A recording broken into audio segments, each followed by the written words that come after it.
Hello guys, സലു kitchen Valapuram ഇപ്പോൾ ഒരു വിഷമഘട്ടത്തിലൂടെയാണ് കടന്നു പോകുന്നത്. കാരണം സലു കിച്ചൺ വളപുരം എന്ന യൂട്യൂബ് ചാനൽ ഡിലീറ്റായി പോയ ഒരു സാഹചര്യത്തിലാണ്. പുതിയ യൂട്യൂബ് ചാനൽ തുടങ്ങിയിട്ടുണ്ട് നമ്മുടെ സലു. മാക്സിമം എല്ലാവരും കയറി സപ്പോർട്ട് ചെയ്യുക. ഞാൻ സപ്പോർട്ട് ചെയ്തിട്ടുണ്ട്. നമ്മുടെ സലിയുടെ വലിയൊരു ആഗ്രഹമായിരുന്നു പാവങ്ങളെ സഹായിക്കുക എന്നത്. എല്ലാ ഇൻ്റർവ്യൂസിലും അത് സലു പറയാറുണ്ട്. ഹോട്ടലിൽ പോയി ഫുഡ് കഴിക്കുന്ന വീഡിയോ നമ്മൾ എപ്പോഴും കാണാറുണ്ട്. എന്നാൽ ഇന്ന് ആ ദൗത്യം സലു പൂർത്തീകരിച്ചിരിക്കുകയാണ് ഗൈസ്. സലു പറയുന്നുണ്ട്, യൂട്യൂബിൽ നിന്നും ക്യാഷ് കിട്ടിയാൽ പാവങ്ങളെ സഹായിക്കണമെന്നുണ്ടായിരുന്നു. എന്നാൽ ഇപ്പോൾ അത് നിറവേറ്റാൻ സാധിച്ചു എന്ന്. സലു എപ്പോഴും പറയാറുള്ള പാവങ്ങൾ ഇവരൊക്കെയാണോ എന്നതിൽ ഒരു സംശയം ഇല്ലാതില്ല.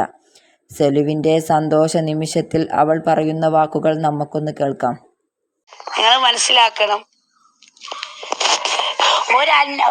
ഇപ്പൊ ഞാൻ ഈ യൂട്യൂബിന് ആദ്യത്തെ വരുമാനം പേയ്മെന്റ് കിട്ടിയെന്ന് പറഞ്ഞല്ലേ, അതിൽ എനിക്ക് ഈ ഒരു പാവപ്പെട്ട ആൾക്ക് അന്നം കൊടുക്കണമെന്നുണ്ടായിരുന്നു.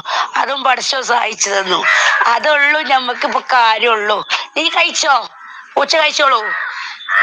അവരെ കാണങ്ങളെ കഴിച്ച് പോയി കേട്ടോ.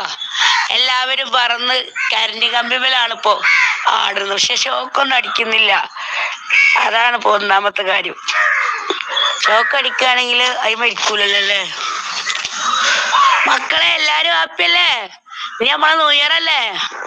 അടിച്ചു പൊളിച്ച് കാക്കപ്പാളെ കാക്കച്ചി പെണ്ണുങ്ങളും കാക്കകളും എത്രണ്ണെന്ന് വന്നെന്നറിയോ? അടിച്ചു പൊളിച്ച് കാക്കപ്പാളെ കാക്കച്ചി പെണ്ണുങ്ങളും കാക്കകളും എത്രണ്ണെന്ന് വന്നെന്നറിയോ? നല്ല സന്തോഷായിക്ക്. എന്റെ മനസ്സെന്ന് അറിഞ്ഞു മക്കളെ.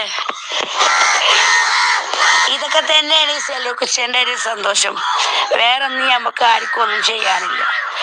മരിച്ചു പോകുമ്പത്തിന് എന്തെങ്കിലുമൊക്കെ ഉണ്ടാക്കി വെക്കണ്ടേ. അപ്പൊ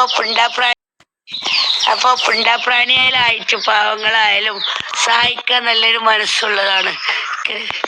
ഇതൊക്കെ തന്നെ ഉള്ളു കിട്ടാനുള്ളൂ. ദുനിയാവുന്ന്